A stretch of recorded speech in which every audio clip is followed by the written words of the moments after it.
4 खंडों में प्रश्न है। 4, ये सब दिमाग में रखो। 4 खंडों में प्रश्न है, जिसमें से पहला खंड में 30 गो बहुविकल्पीय यानी ऑब्जेक्टिव प्रश्न है, जिसमें ऑप्शन दिया हुआ है। और खंड बी में 8 गो प्रश्न जो है सो 2 नंबर का है, जिसमें से 6 प्रश्न आपको बनाना है। और खंड सी में भी 8 प्रश्न जो है, लेकिन 3 नंबर का है, उसमें भी 6 प्रश्न बनाना है। और खंड डी में 6 प्रश्न है, जिसमें से आपको 4 प्रश्न बनाना है। तो आप लोग टेस्ट एग्जामिनेशन दे चुके हैं, तो उनके प्रश्नों का चर्चा करते हैं। ध्यान दो। प्रश्न है खंड ए का, हम बात कर रहे हैं सोलर कुकर में किस गोलीय दर्पण का उपयोग किया जाता है। सोलर कुकर में, तो अभी कुछ देर पहले हम लोग सोलर कुकर के बारे में चर्चा कर रहे थे। ध्यान दो लड़के। सोलर कुकर एक यंत्र है जो सौर ऊर्जा को उष्मा ऊर्जा में रूपांतरित करता है। जिस प्रकार से आपने पढ़ा था विद्युत जनित्र, जनरेटर। विद्युत जनित्र एक यंत्र है जो यांत्रिक ऊर्जा को विद्युत ऊर्जा में रूपांतरित करता है। यांत्रिक ऊर्जा को विद्युत ऊर्जा में रूपांतरित करता है।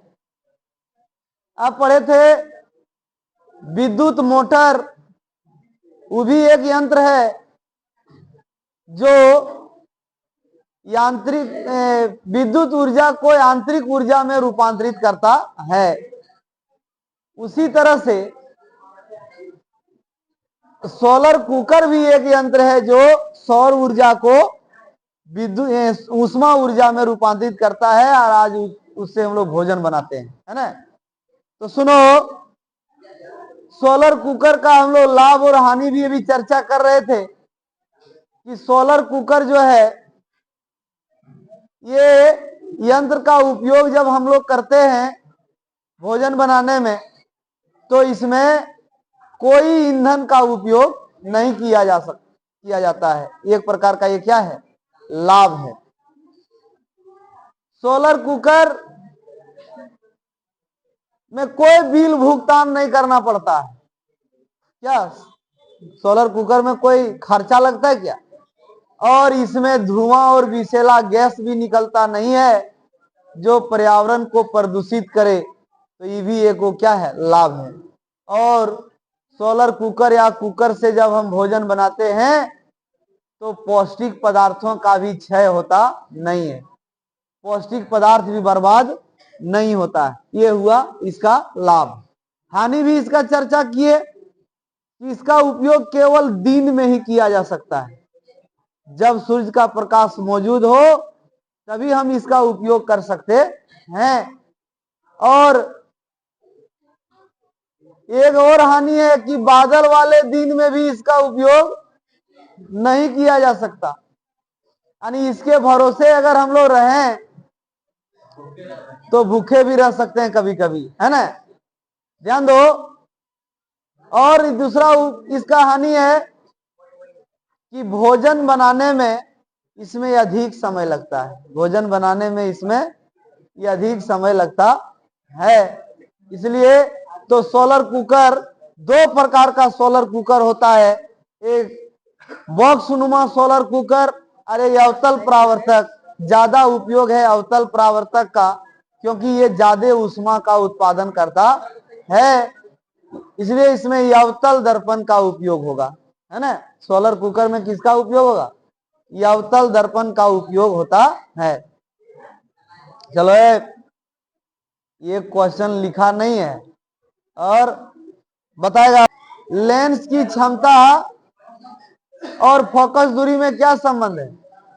बताओ, क्या गप कर रहा है। सुनने की क्षमता रखो, नहीं कुछ पढ़ना है, सुनो, क्या लगल है। दूसरा क्वेश्चन है लेंस की क्षमता और उसकी फोकस दूरी में क्या संबंध है। बहुत अच्छा, ये चैप्टर को हम लोगों ने पढ़ा था ये हम लोग 2 चैप्टर में इसको पढ़ा है, एगो प्रकाश में भी पढ़ा है, एक मानव नेत्र में भी पढ़ा है। लेंस की क्षमता हम लोग पढ़े थे कि किसी भी लेंस में, चाहे वो उत्तल हो चाहे वो अवतल हो, उसमें प्रकाश किरणों को फैलाने की क्षमता है और प्रकाश किरणों को समेटने की क्षमता है। फैलाने की क्षमता को कहते हैं अपसारित करने की क्षमता है और समेटने की क्षमता को कहते हैं अभिसारित करने की क्षमता है।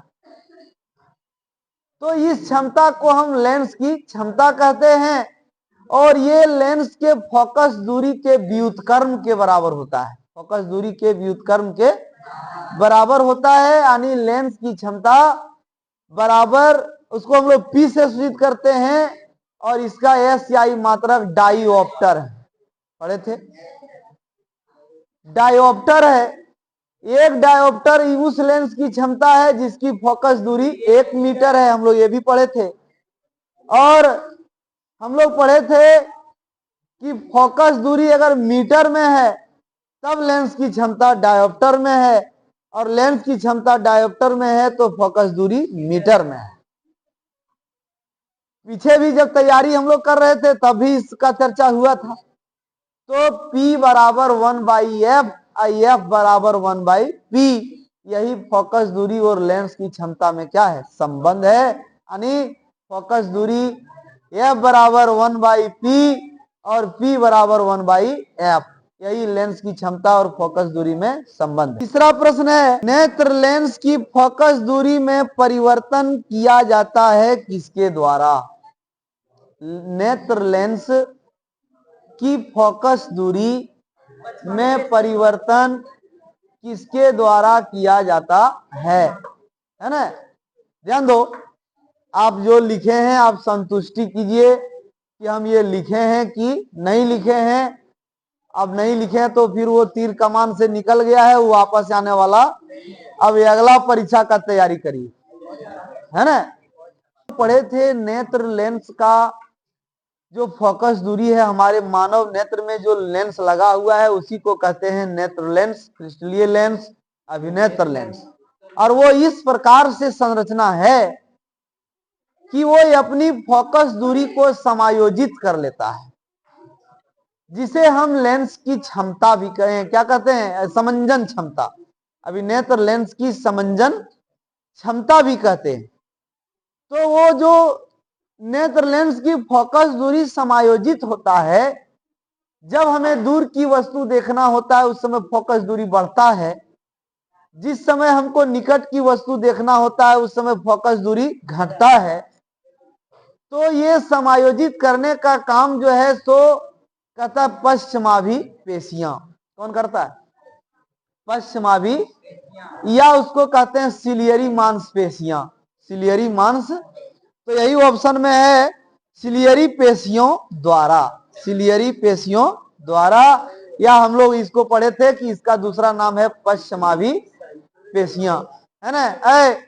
पश्चिमाभि पेशियां जब सिकुड़ती है तो लेंस पतला होता है, और जब पश्चिमाभि पेशियां शिथिल हो जाती है तो लेंस मोटा होता है, जिससे फोकस दूरी घटती है और हम निकट की वस्तु को देख पाते हैं। और जब फोकस दूरी बढ़ता है तो हम दूर की वस्तु को देख पाते हैं।